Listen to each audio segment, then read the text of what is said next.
तो आज मैं आपको एक अनोखी रहस्यमय कहानी सुनाऊंगी। अगर आप चैनल पर नए हैं तो अभी सब्सक्राइब कर ले, यह मेरा दूसरा नया चैनल है ताकि और भी रहस्यमय कहानी सबसे पहले आप तक पहुंचे तथा कहानी पूरा देखे, क्योंकि अंत में एक अनोखा रहस्य छुपा है। धन्यवाद। तो सुनिए। एक सूखे हुए क्षेत्र में, जहां खेतों की मिट्टी दरारें पड़ने लगी थी और नदियां सूख गई थीं, अकालपुर नाम का एक गांव था। ये गांव कभी अपनी हरियाली और समृद्ध जल स्रोतों के लिए जाना जाता था, पर अब अकाल की मार झेल रहा था। गांव के ठीक बीच में एक पुराना और धूल से ढका शिव मंदिर था, जहां एक टूटी हुई शिवशिला स्थापित थी। यह मान्यता थी कि यह शिवशिला तभी अपनी दिव्य ऊर्जा प्रकट करती थी और वर्षा लाती थी जब कोई व्यक्ति अपने धन और संपत्ति के लोभ को त्याग कर विनम्रता और सच्चे हृदय से निस्वार्थ भाव से दूसरों की मदद करता था, न कि केवल अपने दिखावे के लिए दान करता था। श्रावण मास में गांव के लोग और भक्त इस मंदिर में आते थे और वर्षा तथा शिव की कृपा के लिए प्रार्थना करते थे, यह मानते हुए कि शिव जी की कृपा से ही उनके खेतों को पानी और जीवन को नई उम्मीद मिलती है। परंतु पिछले कुछ दशकों से अकालपुर के सबसे धनी और प्रभावशाली व्यक्ति जमींदार कठोर सिंह में केवल अपनी संपत्ति बचाने और दूसरों पर श्रेष्ठता साबित करने की प्रवृत्ति बढ़ गई थी। वह अनाज और पानी को भी केवल एक व्यापारिक वस्तु मानता था, जिसे बेचा जा सकता है या जमा किया जा सकता है। उसने अकाल के बावजूद अपना अनाज गोदामों में भर कर रखा था और जरूरतमंदों को ऊंचे दामों पर बेचता था, जिससे उसकी दौलत बढ़ती गई। वह केवल कितनी संपत्ति अर्जित की है और कितने बड़े महल बनवाए है, इसका बखान करता था, जिससे उसके मन में सच्ची करुणा और सामाजिक दायित्व कम हो गए थे। इस बदलती हुई मानसिकता का परिणाम ये हुआ कि भले ही कठोर सिंह बहुत धनी था, पर गांव में भूखमरी और पानी की कमी बढ़ती जा रही थी। धूल से ढकी शिवशिला, जो कभी अपनी दिव्य ऊर्जा और संतुलन के लिए जानी जाती थी, अब पूरी तरह से निस्तेज और निष्क्रिय लगने लगी थी। उसमें से कोई भी अलौकिक स्पंदन या वर्षा का संकेत नहीं आता था। अकालपुर में एक अजीब सी गहरी निराशा और आध्यात्मिक सूखापन आ गया था। श्रावण मास आया, पर मंदिर में कोई उत्साह नहीं था, क्योंकि कोई भी उसे जगा नहीं पा रहा था। कुछ पुराने और सच्चे ग्रामीण चिंतित थे, क्योंकि उन्हें यह पता था कि शिवशिला का निष्क्रिय होना कठोर सिंह के लोभ और शिवजी की नाराजगी का संकेत है। श्रावण के पहले सोमवार की सुबह थी। धूल से ढके शिव मंदिर के बाहर एक वृद्ध और दुर्बल भिखारी बैठा था, जो वर्षों से जमींदार कठोर सिंह के व्यवहार को देख रहा था। उसने कठोर सिंह को अपने पास बुलाया। कठोर सिंह को उस साधारण भिखारी पर विश्वास नहीं था, क्योंकि उसे लगता था कि वह क्या ही ज्ञान देगा, पर उस वृद्ध भिखारी की आंखों में उसे एक ऐसी अगाध सत्यता दिखी जिसने उसे रुकने पर मजबूर किया। भिखारी ने शांत स्वर में कहा, कठोर सिंह, ये धूल से ढकी शिवशिला केवल एक पत्थर नहीं है, ये शिव की असीम करुणा और जीवन शक्ति का स्रोत है, जिसे केवल धन से नहीं जगाया जा सकता। यह इसलिए निष्क्रिय है क्योंकि तुम्हारे भीतर लोभ का अभिमान और निस्वार्थ सेवा के प्रति अविश्वास बढ़ गया है। शिवजी को केवल भव्य अनुष्ठानों से नहीं, बल्कि हृदय की शुद्ध श्रद्धा और दूसरों की भूख मिटाने से प्रसन्न किया जाता है।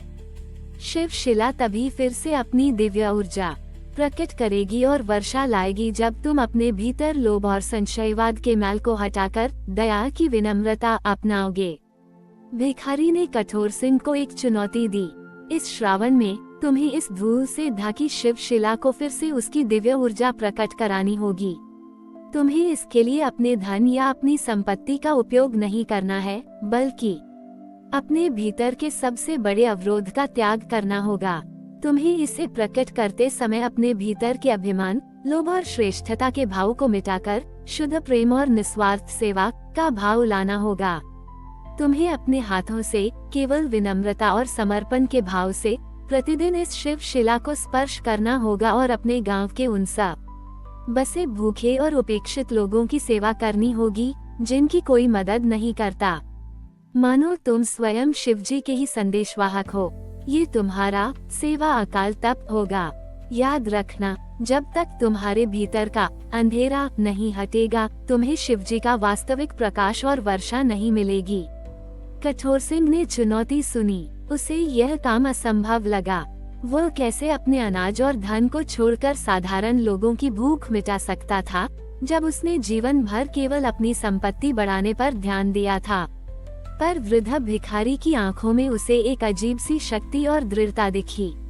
उसे अपने भीतर एक अज्ञात प्रेरणा महसूस हुई। उसने सोचा, ठीक है, मैं ये करके देखता हूँ। अगर शिवशिला सच में अपनी शक्ति प्रकट कर पाई तो शायद मुझे भी कुछ मिलेगा। उसने चुनौती स्वीकार कर ली, पर अभी भी उसके मन में संदेह और अपने लोभी स्वभाव की एक छोटी सी छाया थी। जमींदार कठोर सिंह ने चुनौती स्वीकार तो कर ली, पर अभी भी उसके मन में संदेह और अपने लोभी स्वभाव की एक छोटी सी छाया थी। श्रावण के पहले सोमवार की शाम से उसने प्रतिदिन धूल से ढके शिव मंदिर और शिव शिला के पास जाना शुरू कर दिया। उसने अपने गोदामों के ताले खोलने और भव्य आयोजनों को छोड़कर मंदिर के शांत कोने में मौन सेवा शुरू की। वह गांव के उन हिस्सों में जाता जहां लोग सबसे ज्यादा भूखे और उपेक्षित थे, जो अपनी भूख और प्यास से जूझ रहे थे, जिनके बच्चे कुपोषण का शिकार थे। वह अपने हाथों से उन्हें साधारण भोजन देता, उनके लिए पानी एकत्र करता और उन्हें सहारा देता, बिना अपने धन का प्रदर्शन किए या किसी से प्रशंसा की अपेक्षा किए। यह एक अभूतपूर्व कार्य था। एक जमींदार जिसने जीवन भर केवल अपनी संपत्ति पर घमंड किया था, वह अब विनम्रता से उन लोगों की सेवा कर रहा था जिन्हें वो कभी अपनी प्रजा में सबसे कम मानता था। उसे यह बहुत कठिन लगा। उसका शरीर दुखता और उसका मन अक्सर उसे याद दिलाता कि यह सब उसके स्तर का काम नहीं है। उसे एहसास हुआ कि जो धन उसे कभी उसकी सबसे बड़ी ताकत लगता था, वही अब उसे विनम्रता और सच्ची करुणा सिखा रही थी। उसका लोभ ही उसके भीतर अशांति का कारण था।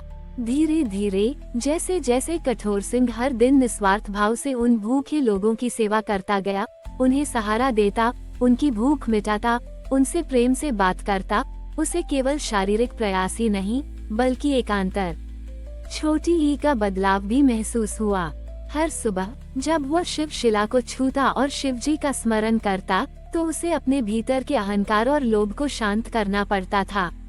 उसका ध्यान अब केवल अपने लाभ पर नहीं, बल्कि प्रत्येक व्यक्ति की पीड़ा और शिव के परम प्रेम की दिव्यता पर केंद्रित हो गया था। ये सेवा केवल एक कर्तव्य नहीं था, यह उसके आत्मा का शुद्धिकरण बन रहा था, शिवजी को अर्पित एक तपस्या।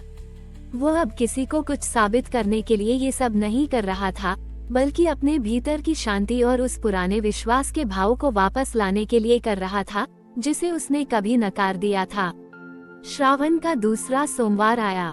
धूल से ढकी शिव शिला अभी भी पूरी तरह से अपनी दिव्य ऊर्जा प्रकट नहीं कर रही थी और अकालपुर में निराशा गहरी थी। कठोर सिंह लगभग थककर चूर हो चुका था।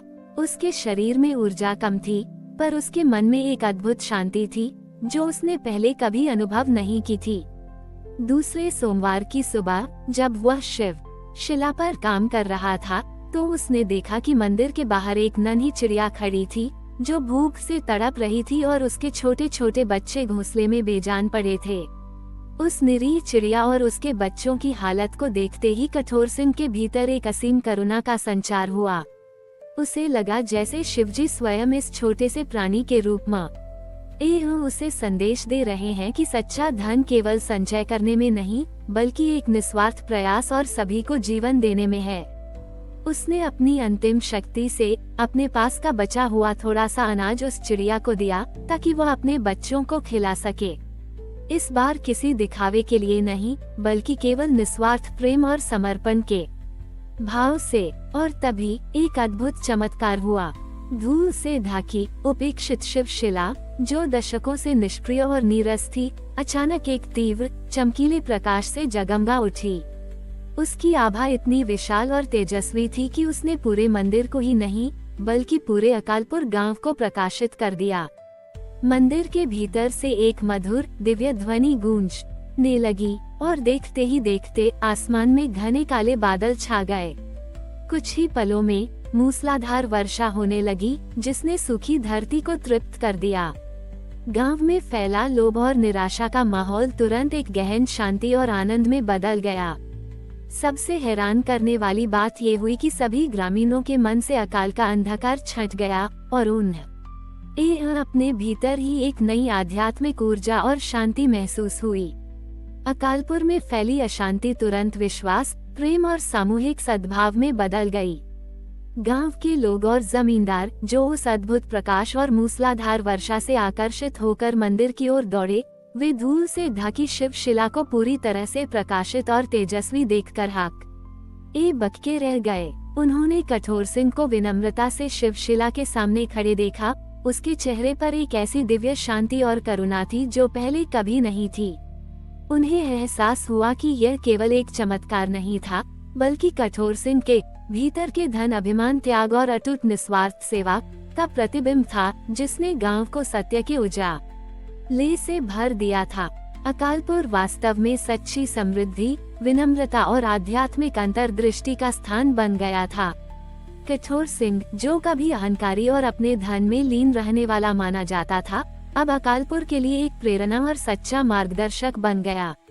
उसने ग्रामीणों को सिखाया कि सच्चा धन केवल संचय करने में नहीं, बल्कि अपने भीतर की विनम्रता, निस्वार्थ प्रेम और सभी की भूख मिटाने में मिलता है।